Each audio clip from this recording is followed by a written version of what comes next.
ડેનિયલની ભવિષ્યવાણીમાં વર્ણવેલ 17 અઠવાડિયા આ શબ્દો સાંભળતા જ એમ એક રહસ્યમય અને જટિલ દુનિયા આપણી સામે ખુલી જાય છે. આ કોઈ સામાન્ય ભવિષ્યવાણી નથી. આ તો એક એવો કોયડો છે જેણે લગભગ 2500 વર્ષોથી ઇતિહાસકારો, ધર્મશાસ્ત્રીઓ અને સંશોધકોને મતલબ કે બધાને વિચારતા કરી દીધા છે.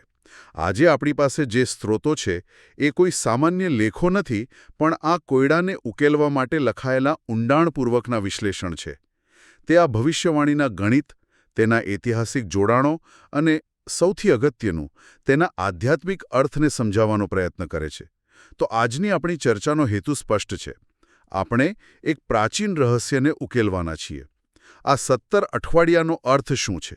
આ 490 વર્ષની સમયરેખા ક્યારે શરૂ થઈ, કોના માટે હતી અને તેનો અંત ક્યાં છે?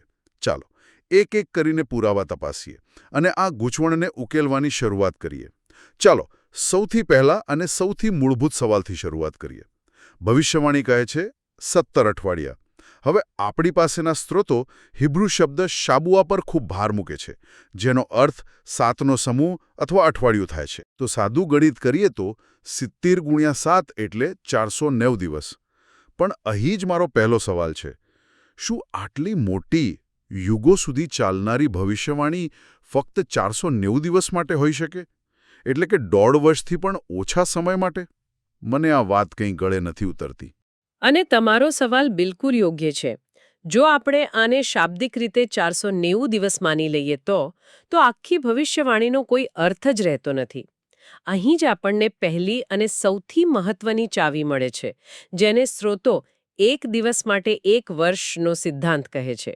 આ એક પ્રકારનો ડીકોડર કોડ છે, જેના વગર આ રહસ્ય ઉકેલી જ ન શકાય. એક દિવસ માટે એક વર્ષ. આ કોઈ મનગણત વાત છે કે પછી એનો કોઈ આધાર પણ છે? ના, એનો ખૂબ જ મજબૂત આધાર બાઇબલમાં જ જોવા મળે છે. સ્ત્રોતો એક ઉત્તમ ઉદાહરણ આપે છે. જ્યારે ઇઝરાયેલી જાસૂસોએ કનાન દેશની 40 દિવસ સુધી જાસૂસી કરી અને પાછા આવીને નકારાત્મક અહેવાલ આપ્યો. હા, એ વાર્તા મને યાદ છે. ત્યારે ઈશ્વરે તેમને સજા તરીકે 40 વર્ષ સુધી રણમાં ભટકાવ્યા. અને ત્યાં સ્પષ્ટપણે કહેવામાં આવ્યું છે, જેટલા દિવસ તમે દેશની જાસૂસી કરી તે દરેક દિવસ માટે 1 વર્ષ. તો ભવિષ્યવાણીની ભાષામાં દિવસોને વર્ષોમાં ગણવાની એક પ્રણાલી સ્થાપિત થયેલી છે. આ કોડનો ઉપયોગ કરતા 490 દિવસ સીધા 490 વર્ષ બની જાય છે. સારું. તો અહીં સૌથી મોટો અને પહેલો નિયમ એ છે કે ભવિષ્યવાણીની ભાષાને શાબ્દિક રીતે ન લેવી. જો આપણે એક દિવસ બરાબર 1 વર્ષનો આ કોડ ઉકેલી ન શકીએ તો આખી ભવિષ્યવાણીનો અર્થ જ ખોવાઈ જાય છે. તો હવે સવાલ એ છે કે આ 490 વર્ષના લાંબા સમયગાળાનો હેતુ શું હતો? શા માટે આટલો મોટો સમય નક્કી કરવામાં આવ્યો? જુઓ, સ્ત્રોતો અનુસાર છે ને, આ 490 વર્ષનો સમયગાળો ઈશ્વરના લોકો માટે એક પ્રોબેશન એટલે કે પરીક્ષાનો સમય. હા, બરાબર, એક પરીક્ષાનો સમય હતો. આ સમય તેમને તેમના પાપોનો પસ્તાવો કરવા અને આધ્યાત્મિક રીતે શુદ્ધ થવા માટે આપવામાં આવ્યો હતો. ભવિષ્યવાણીમાં 6 મુખ્ય ઉદ્દેશ્યો ગણાવવામાં આવ્યા છે, પણ તેનો સારાંશ એ છે કે આ સમયગાળાના અંતે પાપ પર સંપૂર્ણ વિજય મેળવવામાં આવશે, અનંતકાળનું ન્યાયપણું સ્થાપિત થશે અને સૌથી મહત્વની વાત, મહાપવિત્ર સ્થાનનો અભિષેક કરવામાં આવશે. આ શબ્દ મહાપવિત્ર સ્થાન અહીં આવીને વાત અટકી જાય છે. કેટલાક લોકો માની શકે છે કે આ કોઈ મહાન વ્યક્તિ, કોઈ મસીહાના અભિષેકની વાત છે. પણ શું સ્ત્રોતો આ વિશે સ્પષ્ટતા કરે છે? હંમેશા કોઈ સ્થાન માટે વપરાય છે, વ્યક્તિ માટે નહીં. અચ્છા. આ યરુશાલેમના મંદિરમાં આવેલા સૌથી પવિત્ર ખંડ એટલે કે હોલી ઓફ હોલીઝનો ઉલ્લેખ છે. ઓકે. તેનો અભિષેક એ કોઈ સામાન્ય ઘટના નથી. તે એક મહાન પ્રાયશ્ચિત, એક આધ્યાત્મિક રીસેટનો સંકેત છે, જ્યાં ઈશ્વર અને તેમના લોકો વચ્ચેના સંબંધો સંપૂર્ણપણે પુનઃસ્થાપિત થાય છે. તો આપણી પાસે 490 વર્ષની એક સમયરેખા છે, જેનો અંત એક મોટા આધ્યાત્મિક શુદ્ધિકરણ સાથે થાય છે. પણ હવે બીજો મોટો સવાલ, આ સમયરેખા કોના માટે છે? ભવિષ્યવાણી કહે છે ડેનિયલના લોકો અને પવિત્ર શહેર માટે. સામાન્ય સમજ તો એ જ કહે છે કે આનો અર્થ યહૂદી લોકો અને યરુશાલેમ શહેર જ હોઈ શકે. શું આટલું સરળ છે? સામાન્ય સમજ મુજબ તો એ સાચું છે, પણ સ્ત્રોતો અહીં એક ખૂબ જ ક્રાંતિકારી અને ઊંડો વિચાર રજૂ કરે છે. તે કહે છે કે ડેનિયલના લોકો અથવા સાચા ઇઝરાયલની ઓળખ ફક્ત વંશ કે લોહીના સંબંધ પર આધારિત નથી. મતલબ કે સાચા અર્થમાં અબ્રાહમના વંશજ તે છે જેઓ આવનાર મસીહાને આધીન છે, ભલે તેમનો જન્મ યહૂદી પરિવારમાં થયો હોય કે કોઈ અન્ય જાતિમાં. ઓહ, જે વ્યક્તિ ભલે તે વંશથી યહૂદી હોય પણ મસીહાનો અસ્વીકાર કરે તેને આ ભવિષ્યવાણીના સંદર્ભમાં સાચો ઇઝરાયલ ગણવામાં આવતો નથી. અહીં આધ્યાત્મિક આધીનતાને વંશીય ઓળખ કરતાં ઉપર રાખવામાં આવી છે. એક મિનિટ. આ તો ખૂબ જ મોટો અને વિવાદાસ્પદ વિચાર છે. જે લોકોની આખી ઓળખ પેઢીઓથી તેમના વારસા, તેમના વંશ પર ટકેલી હોય, તેમના માટે સ્વીકારવું કે સાચો વંશજ તો વિશ્વાસથી બનાય છે, વંશથી નહીં, આ તો તેમની ઓળખના પાયા જ હચમચાવી નાખે. શું તે સમયના લોકો આ વાત સ્વીકારી શક્યા હોત? તમે મુદ્દાની વાત કરી. આ ખરેખર એક પેરેડાઇમ શિફ્ટ હતો. તે સમયે અને આજે પણ આ એક ખૂબ જ ચર્ચાસ્પદ વિષય છે.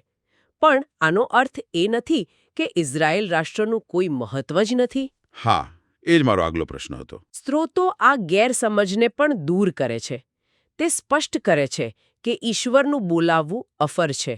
ભવિષ્યમાં, ખાસ કરીને અંતિમ સમયમાં, ઈશ્વર એવા આત્માઓને ઇઝરાયેલ રાષ્ટ્રમાં જન્મ આપશે જેઓ તેમની કૃપાનો અસ્વીકાર નહીં કરે.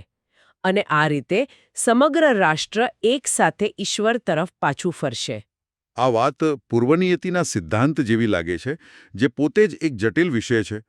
પૂર્વનિયતિ શબ્દ સાથે ઘણો બધો ભાર જોડાયેલો છે. આ સંદર્ભમાં તેનો શું અર્થ છે? તેને સમજવા માટે ચાલો એક શતરંજના મહાન ખેલાડીનું ઉદાહરણ લઈએ. સારું. એક ગ્રાન્ડ માસ્ટર જ્યારે રમે છે ત્યારે તે ફક્ત પોતાની ચાલ વિશે નથી વિચારતો, પણ તે સામેવાળાની સંભવિત ચાલને પણ જાણે છે. તે જાણે છે કે સામેવાળો ખેલાડી દબાણમાં આવીને કઈ ભૂલ કરી શકે છે અથવા કઈ શ્રેષ્ઠ ચાલ ચાલશે. બરાબર. સ્ત્રોતો મુજબ ઈશ્વર પણ એ જ રીતે ઇતિહાસના મહાન શતરંજના ખેલાડી છે. તેઓ દરેક વ્યક્તિના હૃદયને અને તેમની ભવિષ્યની પસંદગીઓને સંપૂર્ણપણે જાણે છે, જેમ કે તેઓ જાણતા હતા કે જુડાસ દગો કરશે અને પ્રેરિત પાઉલ વિશ્વાસુ રહેશે. અચ્છા. આ જ્ઞાનના આધારે તેઓ તે વ્યક્તિઓને ઇતિહાસની બોર્ડ પર યોગ્ય સમય અને યોગ્ય સંજોગોમાં સ્થાન આપે છે, જેથી તેમની મોટી યોજના પૂરી થઈ શકે. તે કોઈની સ્વતંત્ર ઈચ્છા છીનવી લેવાની વાત નથી, પરંતુ સર્વજ્ઞાનના આધારે ઇતિહાસને દિશા આપવાની વાત છે. ખૂબ જ સરસ ઉદાહરણ.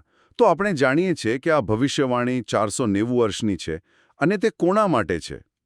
પણ કોઈ પણ ગણતરી ત્યાં સુધી શરૂ ન થઈ શકે જ્યાં સુધી આપણી પાસે શૂન્ય બિંદુ ન હોય, એક શરૂઆતની તારીખ ન હોય. આ જ આપણને સૌથી મોટા ઐતિહાસિક સવાલ પર લાવે છે. આ 490 વર્ષની ગણતરી શરૂ ક્યાંથી કરવી? અને આ એ સવાલ છે જ્યાં ઇતિહાસ, પુરાતત્વ અને બાઇબલનું અર્થઘટન એકસાથે મળે છે. ભવિષ્યવાણી સ્પષ્ટ કહે છે કે ગણતરી જેરુસલેમને પુનઃસ્થાપિત કરવા અને ફરીથી બાંધવાના હુકમથી શરૂ થાય છે. હવે આ સાંભળવામાં સરળ લાગે છે, પણ ઇતિહાસ ક્યારે એટલો સુઘડ નથી હોતો. મતલબ કે એક કરતાં વધુ હુકમો હતા? પર ધ્યાન કેન્દ્રિત કરે છે, જે બધા આ ભવિષ્યવાણી માટે સંભવિત સ્ટાર્ટિંગ ગન બની શકે છે.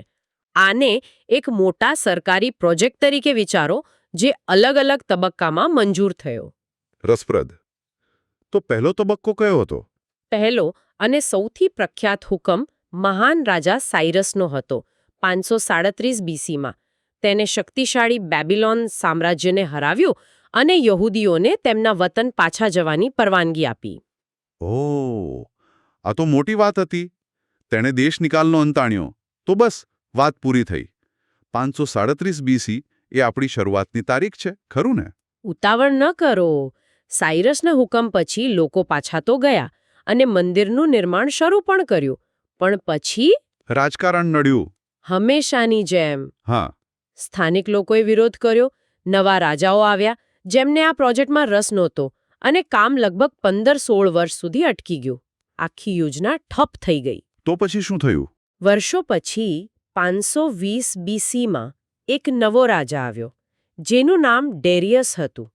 તેણે જૂના કાગળો તપાસ્યા, સાયરસનો મૂળ હુકમ શોધી કાઢ્યો અને એક નવો કડક હુકમ બહાર પાડ્યો કે મંદિરનું કામ ફરીથી શરૂ કરવામાં આવે. અને કોઈ તેમાં અડચણ ન નાખે. એમ. બિલકુલ. હવે અહીં એક સામાન્ય ગૂંચવણ થાય છે. શું આ એ જ ડેરિયસ છે જે સિંહની ગુફાવાળી વાર્તામાં હતો? હા, મારે એ જ પૂછવું હતું. મારા મગજમાં તો એ જ ડેરિયસ છે. અને આ એક સામાન્ય ભૂલ છે. સ્રોતો સ્પષ્ટ કરે છે કે ના, તે અલગ વ્યક્તિ હતો. સિંહની ગુફાવાળો ડેરિયસ ધ મીડ હતો, જે સાયરસ પહેલા થોડો સમય શાસન કરતો હતો. આ ડેરિયસ ધ ગ્રેટ હતો, એક અલગ શાસક. જુઓ, ઇતિહાસ કેટલો ગૂંચવણભર્યો હોઈ શકે છે. ખરેખર. તો ડેરિયસના હુકમ પછી મંદિર બની ગયું? તો શું 520 BC આપણી શરૂઆતની તારીખ છે? મંદિર તો 516 BCમાં બની ગયું, પણ ભવિષ્યવાણી ફક્ત મંદિર વિશે નથી. હા, તમે કહ્યું હતું. તે જેરુસલેમને પુનઃસ્થાપિત કરવા અને ફરીથી બાંધવા વિશે છે. શહેર તો હજુ પણ ખંડેર હાલતમાં હતું, તેની દિવાલો તૂટેલી હતી. આ કામને પૂરું કરવા માટે બીજા એક રાજા આર્ટાઝર્ક્સિસના શાસનમાં 2 વધુ મહત્વપૂર્ણ હુકમો આવ્યા. ઓકે, 2 વધુ. હા, પહેલો 458 BCમાં, જેણે એઝરા નામના શાસ્ત્રીને શહેરની સામાજિક અને ધાર્મિક વ્યવસ્થા પુનઃસ્થાપિત કરવાની સત્તા આપી. અને છેલ્લો અને સૌથી સંપૂર્ણ હુકમ 445 BCમાં આવ્યો. નેહેમિયા માટે. બરાબર, જેણે નેહેમિયાને શહેરની દિવાલો ફરીથી બાંધવાની સંપૂર્ણ સત્તા અને સંસાધનો આપ્યા. ઓકે, હવે ચિત્ર સ્પષ્ટ થયું. તો આપણી પાસે એક જ પ્રોજેક્ટના 4 તબક્કા છે. સાયરસની પાછા જવાની પરવાનગી, ડેરિયસનો કામ ફરી શરૂ કરવાનો આદેશ અને આર્ટાઝર્ક્સિસના શહેરને સંપૂર્ણ રીતે પુનઃસ્થાપિત કરવાના 2 હુકમો. અને આ 4માંથી કોઈ એક એ તારીખ છે જ્યાંથી 490 વર્ષની ગણતરી શરૂ થાય છે. બિલકુલ. અને કયો હુકમ સાચો છે તે પસંદ કરવું એ જ આ ભવિષ્યવાણીના અર્થઘટનનો સૌથી મોટો પડકાર છે. દરેક તારીખ અલગ અલગ પરિણામો તરફ દોરી જાય છે. તો આજે આપણે ડેનિયલના 70 અઠવાડિયાના રહસ્યને ઉકેલવા માટે એક લાંબી સફર ખેડી. આપણે એક સાદા દેખાતા આંકડા પાછળ છુપાયેલા 490 વર્ષના વિશાળ સમયગાળાને સમજ્યા. અને એ પણ જોયું કે કેવી રીતે એક દિવસ માટે એક વર્ષનો સિદ્ધાંત આ કોયડાને ઉકેલવા માટેની માસ્ટર કી છે. અને આપણે એ પણ ચર્ચા કરી કે આ ભવિષ્યવાણી કોના માટે છે. તે ફક્ત કોઈ એક વંશ કે જાતિ પૂરતી સીમિત નથી, પરંતુ વિશ્વાસ અને મસીહા પ્રત્યેને આધીનતા પર આધારિત એક વ્યાપક આધ્યાત્મિક ઓળખની વાત કરે છે. અને અંતે આપણે પર્શિયન સામ્રાજ્યના ઇતિહાસની ગલીઓમાં ફરીને એ 4 સંભવિત શરૂઆતના બિંદુઓને શોધી કાઢ્યા. પણ આ સંપૂર્ણ વિશ્લેષણ હવે એક અંતિમ અને સૌથી મોટા રહસ્ય પર આવીને અટકે છે. એક પ્રકારના ક્લિફ હેંગર પર. ભવિષ્યવાણી આ 490 વર્ષને પણ ટુકડાઓમાં વહેંચે છે, જેમાં 7 અઠવાડિયા અને 62 અઠવાડિયા. એટલે કે કુલ 69 અઠવાડિયા. હા, કુલ 69 અઠવાડિયા એટલે કે 483 વર્ષ એક મુખ્ય ઘટના સુધી પહોંચે છે. સ્ત્રોતોએ આ 483 વર્ષોને ઇતિહાસ સાથે જોડવાનો સફળ પ્રયત્ન કર્યો છે, પરંતુ પેલું અંતિમ 70મું અઠવાડિયું ક્યાં છે? 69મા અઠવાડિયાના અંત પછી ઇતિહાસની ઘડિયાળ અટકી ગઈ હોય તેવું લાગે છે. આ છેલ્લા 2000 વર્ષોથી વધુનો સમયગાળો શું છે? અને 70મું અઠવાડિયું ક્યારે શરૂ થશે? આ એક એવો વિચાર છે જે આપણને આ વિષય પર વધુ ઊંડાણપૂર્વક સંશોધન કરવા અને વિચારવા માટે પ્રેરણા આપે છે.